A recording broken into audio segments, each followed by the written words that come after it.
आज भी उनकी परिस्थिति ऐसी है कि उनका बेटा जितना पढ़ने के बावजूद भी हाथ मजदूरी कर रहा है। हलवा समाज को जितनी भी सरकारें अभी आई हैं, इन्होंने सब दबाने का काम किया। पे जिस हिसाब से रोजगार होना चाहिए था वो रोजगार है नहीं और इनकम भी कम है। वो कैसा हो गया जिस पे हम निर्भर थे, सोसाइटी, सूद गिरनी, महामंडल, जो हमारा व्यवसाय था वही व्यवसाय हमारा बंद हो गया। बंद हो गए हम कंगाल पे लग गए। एकजुट से लोग रहे तो हलवा समाज की समस्या दूर हो सकती है। तो समाज के अंदर जो इसके पहले जो आंदोलन हुए हैं, आंदोलन का जो नेतृत्व किए इन्होंने बहुत अच्छे तरीके से किया, लेकिन जो भी सरकार आई ये सरकार ने कभी ध्यान नाही दिया। तर आमचं म्हणणं एवढंच आहे की कमीत कमी मुलांच्या आताचं भविष्य जो गेला तो गेला, पण मुलांच्या समोरच्या भविष्यासाठी तरी काहीतरी विचार केला पाहिजे समाजासाठी। नमस्कार, स्वागत है आपका चलते चलते इस कार्यक्रम में। चलते चलते का पहला एपिसोड आपने देखा कि पब्लिक ओपिनियन थी और एक तरह से राजनीति में परिवर्तन के मुद्दे पर हम देखते आ रहे हैं। इन दिनों अगर देखा जाएगा तो महाराष्ट्र राज्य में एक तरह से मराठा समाज के आंदोलन चल रहे हैं आरक्षण को लेकर। वही दूसरी ओर अभी हाल ही में नागपुर में ओबीसी समाज ने भी कहीं न कहीं आंदोलन शुरू कर दिए। उनका भूख हड़ताल शुरू हो गई है संविधान चौक पर। ओबीसी समाज को लगता है कि मराठा समाज को ओबीसी समाज के जो परसेंटेज है उसमें कहीं सम्मिलित ना कर दे, इसके कारण उनके आंदोलन संविधान चौक पर चल रहे हैं। लेकिन मैं आपको ये बातें क्यों बता रहा हूँ, क्योंकि ये बातें इसलिए बता रहा हूँ कि दो समाजों की बातें जब हो रही है तो एक तीसरा समाज भी नागपुर में रहता है जिसे हलबा समाज कहा जाता है, बुनकर समाज कहा जाता है। इस बुनकर समाज के ही एरिया में मैं हूँ इस वक्त। आप देख सकते हैं तंग गलियाँ हैं जहाँ टिमकी के गलियाँ बोला जाता है और ये मध्य नागपुर का इलाका आता है। गोलीबार चौक, टिमकी, भानखेड़ा और बाकी की चीज़ें मोमिनपुरा को देखते हुए यहाँ पर हलबा समाज के और बुनकर समाज के 90% लोग रहते हैं। मतलब अगर देखा जाएगा तो हम आपको यहाँ पर इसलिए लेकर आया है क्योंकि ये मध्य नागपुर का जो क्षेत्र है, यहाँ से गडकरी साहब का वोट बैंक आता है, गडकरी साहब का वाड़ा आता है। और दूसरी चीज़ सबसे बड़ी बात है, देश की राजनीति इन दिनों जिसके इर्द गिर्द घूमते हैं वो आरएसएस हेडक्वार्टर आता है। तो ऐसे में 90% जो जनता है वो यहाँ पर हलबा समाज की रहती है। और हलबा समाज इन दिनों जातीय वैधता प्रमाण पत्र से कहीं न कहीं जूझ रहा है। उनके समाज की नौकरी जा रही है। इस समाज के इतिहास के बारे में तो चर्चा करेंगे, लेकिन आज चलते चलते में हमारे साथ हमारी मेहमान है हलबा समाज की ही नेता नंदाताई पराते, जो खुद अभी कांग्रेस की महासचिव है और आदिम के तहत इन्होंने काफ़ी आंदोलन खड़े किए। तो हलबा समाज पर भी बात करेंगे, साथ में टिमकी में जो कि बुनकर समाज की जो हालात है और जिस तरह से हाल जो हुए, क्योंकि यहाँ के विकास की भी बात करनी पड़ेगी, उस पर भी बात करनी। ताई चलिए ताई, आपका चलते चलते में बहुत बहुत स्वागत है। ताई, क्या कहेंगे हलबा समाज की जो हालात जो है, क्या कहेंगे उन सारी चीज़ों को? हलवा समाज की जो परिस्थिति थी पहले 30-40 साल पहले, तो उनका एक खुद का एक व्यवसाय था, विनकरी व्यवसाय। उस व्यवसाय में उनको बहुत सा मतलब अच्छा पैसा मिलता था। धीरे धीरे और सरकार ने पैसा कम कर दिया, उनका व्यवसाय कम होने लगा, उनको सब्सिडी नहीं मिलने लगी और वो फिर दूसरे व्यवसाय की तरफ जाने लगे। हलवा समाज का ऐसा था कि हलवा समाज को डॉक्टर बाबा साहब आम्बेडकर ने संविधान में कास्ट सर्टिफिकेट दिया था। तो कास्ट सर्टिफिकेट जो हमको हलवा के नाम से मिलता था वो एसटी का था। पर गवर्नमेंट ने क्या किया कि एसटी का कास्ट सर्टिफिकेट हलवा को 1980 से कास्ट सर्टिफिकेट देना ही बंद कर दिया। और आज परिस्थिति ये है कि हलवा समाज को एसटी का कास्ट सर्टिफिकेट में नहीं मिलता। आज हमारे बच्चे ग्रेजुएट, पोस्ट ग्रेजुएट पढ़े हैं, प्राइवेटाइजेशन में तो वो चले जाते हैं, पर उनको कास्ट सर्टिफिकेट का बेनिफिट नहीं मिलने के कारण उनकी जो परिस्थिति है, तो जो एजुकेटेड लड़का है, जो ग्रेजुएट, पोस्ट ग्रेजुएट लड़का है, वो भी आज हाथ ठेला चला रहा है, दुकान में काम कर रहा है, ई मैक्सी चला रहा है। आज की जो समाज की परिस्थिति है बहुत ख़राब परिस्थिति है। अगर अपन देखें राजकारण में तो 2014 में जब बीजेपी की सरकार यहाँ पे शुरू था कि गडकरी साहब ने हम सबको बुलाया था कि बोले आपका प्रश्न बहुत संगीन है, आपको हम कास्ट सर्टिफिकेट देंगे। और 2014 में गडकरी साहब ने हमें आश्वासित किया था कि हम तुमको कास्ट सर्टिफिकेट देंगे। और अगर तुम बीजेपी की सरकार आ गई तो कास्ट सर्टिफिकेट तुमको एसटी की मिलेगी करके। आज परिस्थिति ऐसी है कि 9 साल से आज बीजेपी की सरकार स्टेट में है, आज बीजेपी की सरकार सेंट्रल में है। 9 साल से आज जब स्टेट में है, सेंट्रल में है, और गडकरी साहब जो नागपुर के और दिल्ली के सबसे अच्छे बड़े नेताओं में से माने जाते हैं, आज जब हम उनके पास जाते हैं तो वो भी हमारा काम नहीं कर रहे। ये मतलब शोकांतिका है हलबा समाज की कि जिस बीजेपी सरकार पे और गडकरी साहब पे, जिस बीजेपी सरकार पे हमने विश्वास रखा और उन्होंने हमको आश्वासित किया, आज वो सरकार हमें न्याय नहीं दे पा रही है। तो अगर मध्य नागपुर की अगर बात की जाएगी तो हलबा बहुल इलाका आता है, 90% लोग हमारे यहाँ पर रहते हैं। हलबा समाज के अगर इतिहास की अगर बात की जाएगी तो हमारा जो व्यवसाय था वो बुनकर समाज का था। एक ज़माने में कई रुतबा हुआ करता था, लेकिन जैसे जैसे आधुनिकरण आया, लोगों का पलायन होने लग गया, ठीक है, और उसके बाद में इन सारी चीज़ों को देखा गया कि लोग सर्विस के तरफ जाते गए, लेकिन वो भी कहीं ना कहीं लगने के बाद में अभी उन पर भी संकट निर्माण हुआ है। ऐसे आप खुद इस जाति के नेता हो, आपके पास ऐसे कितने लोग आते हैं जिनकी सर्विस जारी या फिर सामाजिक तौर पर आपकी मदद चाहते हैं? 19 संविधान जब से लागू हुआ तब से हलबा समाज की कास्ट सर्टिफिकेट हमको मिलने लगी। और विदर्भ जो था ये सीपी एंड बेरार में आता था। महाराष्ट्र की निर्मित 1960 में हुई, तो 1960 में जब महाराष्ट्र की निर्मित हुई उसके बाद भी हलबा समाज को जाति का दाखला मिलता था, पर 1980 से बिल्कुल जाति का दाखला मिलना बंद हो गया। तो जो आरक्षण था हमारा, वो आरक्षण धीरे धीरे कम होने लगा। कास्ट सर्टिफिकेट नहीं मिली, कास्ट सर्टिफिकेट नहीं मिली तो लोगों ने क्या किया, जो लोग मतलब पहले से जो नौकरी पे थे, मतलब जिनको कास्ट सर्टिफिकेट 80 के पहले मिल चुका था, वो जो बड़ी बड़ी नौकरी पे थे उनके बच्चे तो पढ़ गए, पर जो इंसान हाथ मजदूरी करके अपने बच्चों को पढ़ा रहा था, आज भी उनकी परिस्थिति ऐसी है कि उनका बेटा जितना पढ़ने के बावजूद भी हाथ मजदूरी कर रहा है। उनकी इतनी ये कैपेसिटी नहीं है कि वो अपने बच्चे को पूना भेज सके, मुंबई भेज सके और वहाँ पे पढ़ा सके। तो आज पढ़े लिखे बच्चे भी उनको कास्ट सर्टिफिकेट नहीं मिलने के कारण उन पे अन्याय हो रहा है।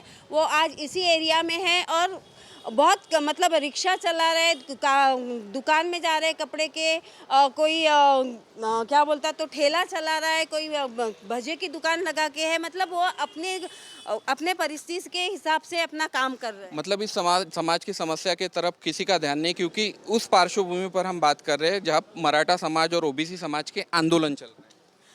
हलबा समाज हमेशा आंदोलन करने में सक्रिय रहा है। अभी 80 से बहुत आंदोलन इस समाज ने किए हैं और 2017 में भी हमने एक बहुत बड़ा आंदोलन किया था जिसमें कम से कम 5 लाख लोगों ने उसमें पार्टिसिपेट किया था। वो आंदोलन मतलब गडकरी साहब ने और देवेंद्र साहब तब मुख्यमंत्री थे, तो देवेंद्र साहब ने हमें आश्वासित किया था कि तुमको 2 महीने में कास्ट सर्टिफिकेट और वैलिडिटी इशू की जाएंगी और तुम्हारा जो प्रॉब्लम है वो हम ख़त्म करेंगे। पर इतना बड़ा आंदोलन ले जाने के बाद भी सरकार ने उस पर ध्यान नहीं दिया और आज परिस्थिति ऐसी है कि लोग आंदोलन करना चाहते हैं पर सरकार हमारे पे बिल्कुल ध्यान नहीं दे रही है।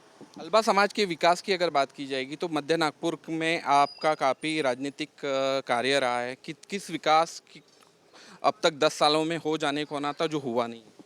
हलबा समाज एक लड़वैया समाज है और हलबा समाज की ताकत राजकारण में बहुत बड़ी थी।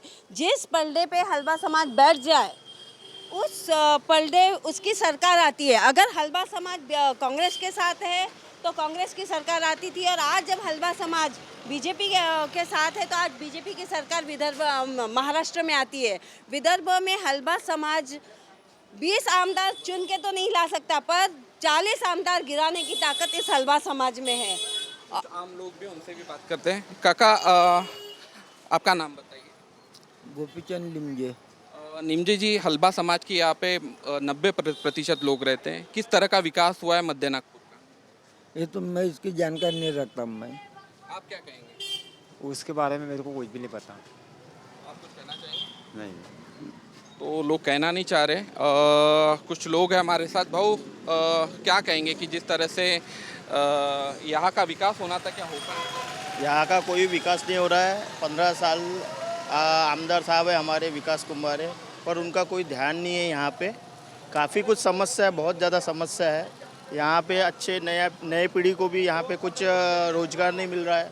पहले तो गवर्नमेंट जो थी कांग्रेस के ज़माने में, इन्होंने भरपूर स्कीम निकाले थे और नए नए युवा पीढ़ी को रोज़गार देते थे। पर आज जब से ये मोदी सरकार आई है, ये यहाँ सब प्राइवेटाइज़ कर रहे हैं, और प्राइवेटाइज होने के बाद में भी यहाँ पे जिस हिसाब से रोज़गार होना चाहिए था वो रोज़गार है नहीं, और इनकम भी कम है और सैलरी भी कम है। इस हिसाब से जो दिन जो खर्चा था लोगों का वो बढ़ गया है और इनकम कम है।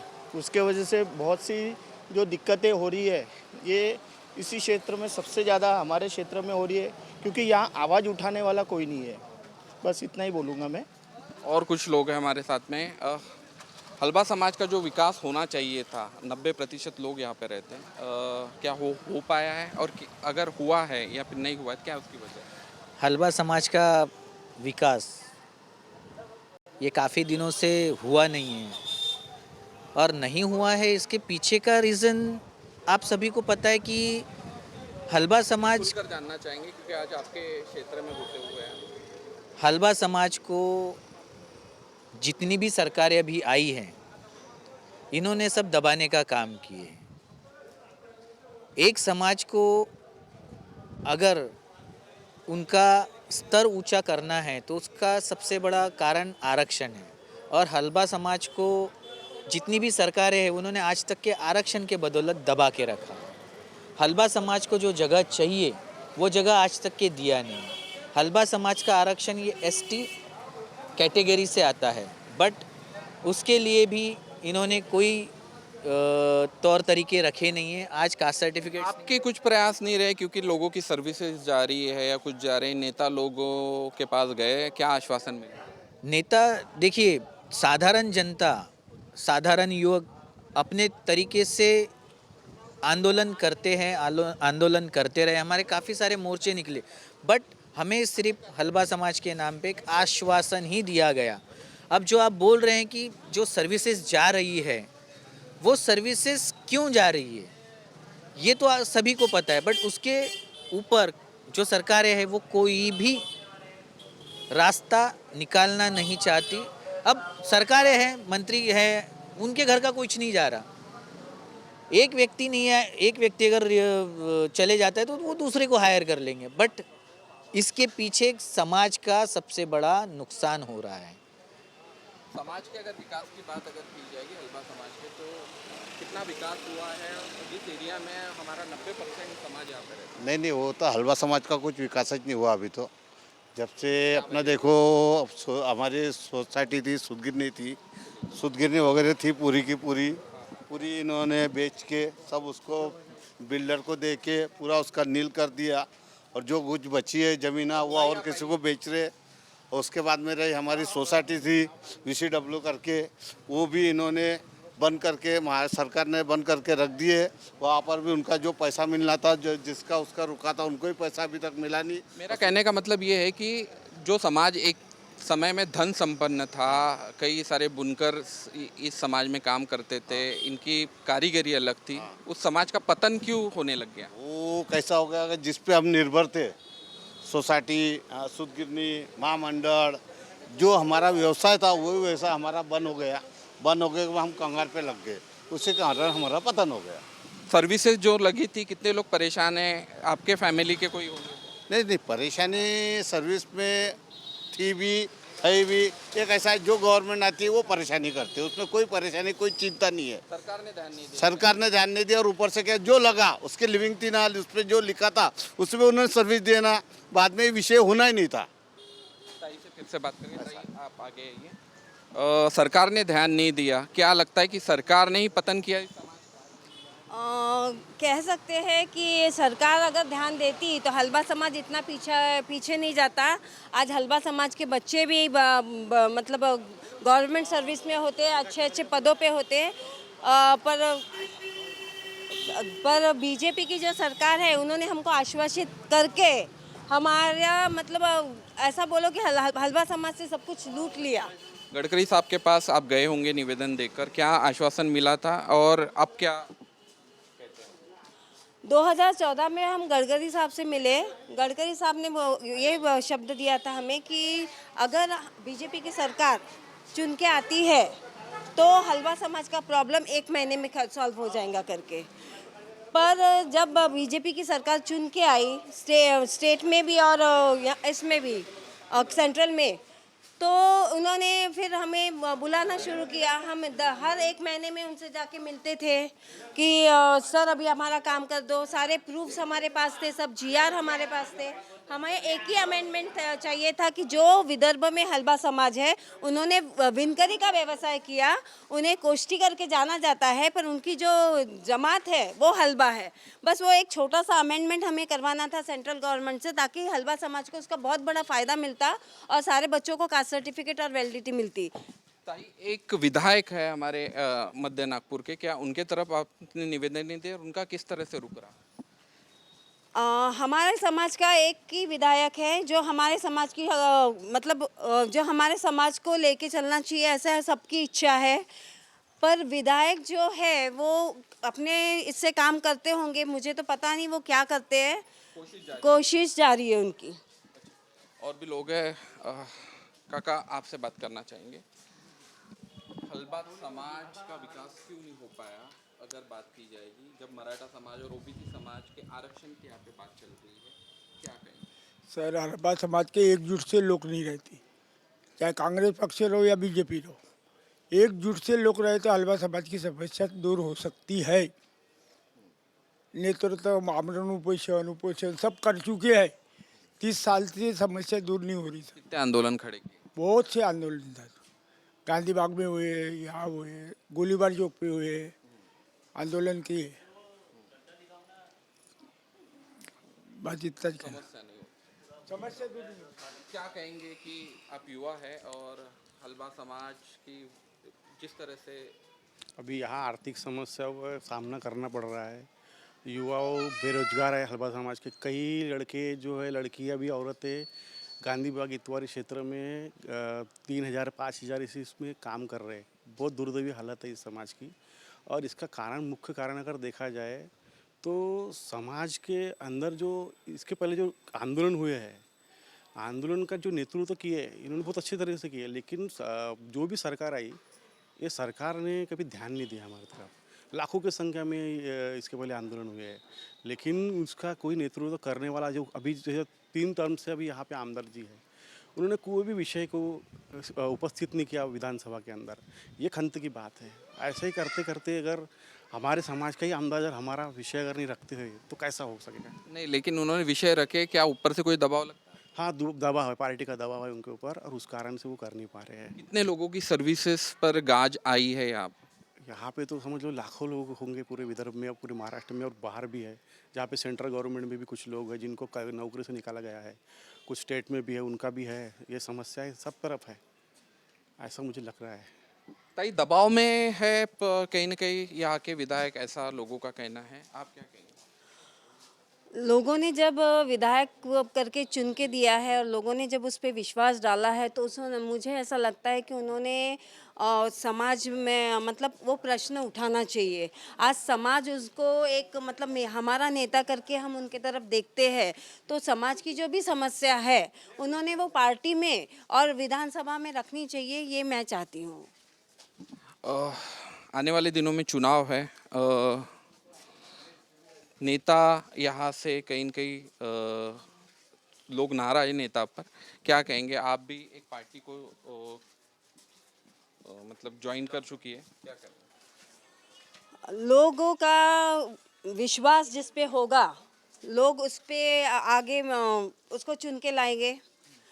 लोगों का क्या व्यू रहेगा इलेक्शन में वो तो मैं अभी नहीं बता सकती, और लोग जिस पर विश्वास डालेंगे, जिसको टिकट मिलेगा, लोग जिस पे विश्वास डालेंगे उसको चुन के लेके आएंगे। आदिम छोड़कर कुछ लोगों से जब हमने बात की तो नंदा साई पर भी सवाल उठे हैं कि उन्होंने कांग्रेस क्यों ज्वाइन की।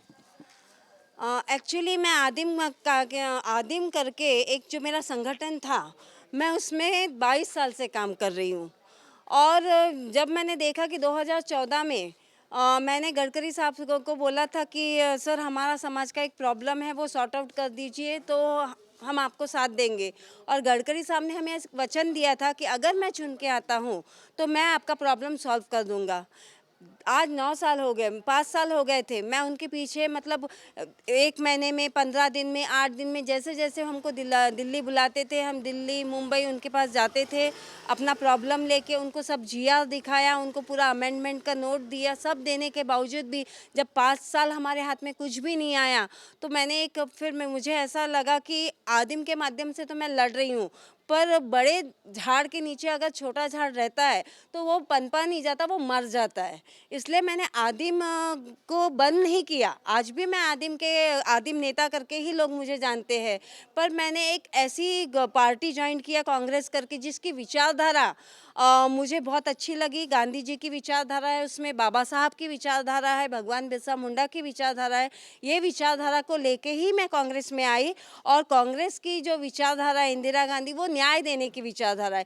इसलिए मुझे ऐसा लगा कि आदिम को एक सपोर्ट की ज़रूरत है, इसलिए मैंने कांग्रेस में प्रवेश किया। अगर कल मैं आमदार बनती हूँ तो मेरा प्रश्न मैं लेके विधानसभा में जा पाऊंगी, क्योंकि आदिम के माध्यम से मैं विधानसभा नहीं जा पा रही थी।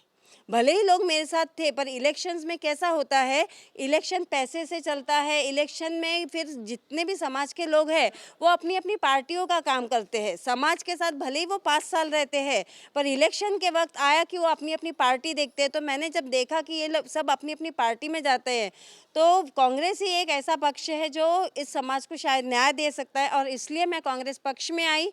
और देखा मैंने कि नाना भाऊ गावंडे साहब, नाना भाऊ पटोले साहब जो हमारे महाराष्ट्र के प्रदेश अध्यक्ष हैं, उनसे हमने मिला, वो हमारे साथ है। मैं जब कांग्रेस में मैंने प्रवेश किया तो मैंने अपना प्रॉब्लम राहुल जी से डिस्कस किया। उन्होंने मुझे आधा घंटा दिया डिस्कशन के लिए, और उन्होंने कहा कि अगर अपनी सरकार आती है तो अपन हलबा समाज का प्रॉब्लम सॉर्ट आउट करेंगे। वासनिक साहब से मैंने बात की, गहलोत साहब से मैंने बात की, और उन्होंने सबने मुझे सक्रिय मतलब पॉजिटिव रिस्पॉन्स दिया। इसलिए मुझे कांग्रेस में जाना पड़ा। पर सबसे पहले मेरा प्रश्न तो गडकरी साहब के पास ही लेके गई थी, जो नागपुर में पले बड़े हैं, उनको हलबा समाज के पूरा अभ्यास है। उन्होंने हलबा समाज को करीब से देखा है। हलबा समाज असली है कि नकली है वो सब जानने के बाद भी अगर वो हमारा प्रॉब्लम सॉर्ट आउट नहीं करते, तो इसलिए मुझे फिर कांग्रेस में जाना पड़ा। एक अंतिम सवाल, ये लड़ाई हलबा समाज के लिए अंत तक जारी रहेगी? हाँ, जब तक इस समाज को न्याय नहीं मिलता तब तक मैं आदिम के माध्यम से ये कह सकती हूँ कि ये लड़ाई मैं अंत तक लड़ूंगी। क्या बोलते, विश्वनाथ आसई साहब आज हमारे साथ लड़ रहे हैं, नानकर साहब लड़ रहे हैं हमारे साथ, पखाले साहब लड़ रहे हैं। आज बहुत से कांग्रेस के बहुत से आदिम के नेता है जो बड़े मतलब जो 80 के दशक से लड़ रहे हैं समाज के लिए। प्रकाश निमजे साहब है, तो ये सब आदिम हलवा समाज के लड़ रहे हैं। और उन्होंने वो आज 80 साल के हैं, 60 साल के हैं, 70 साल के। जब उन्होंने अपनी हिम्मत नहीं हारी तो मैं तो छोटी हूँ उनसे, मैं कैसे अपनी हिम्मत हार सकती हूँ। तो ये जो लड़ाई है वो निरंतर जारी रहेगी। हलबा समाज को देखते हुए अगर बात की जाएगी तो ये मुद्दा इसलिए उजागर हमने किया क्योंकि हलबा समाज की जो समस्या है उसका निराकरण किसी ने किया नहीं। हालांकि आश्वासन काफ़ी दिए गए, यहाँ से विधायक आते हैं हलबा समाज के।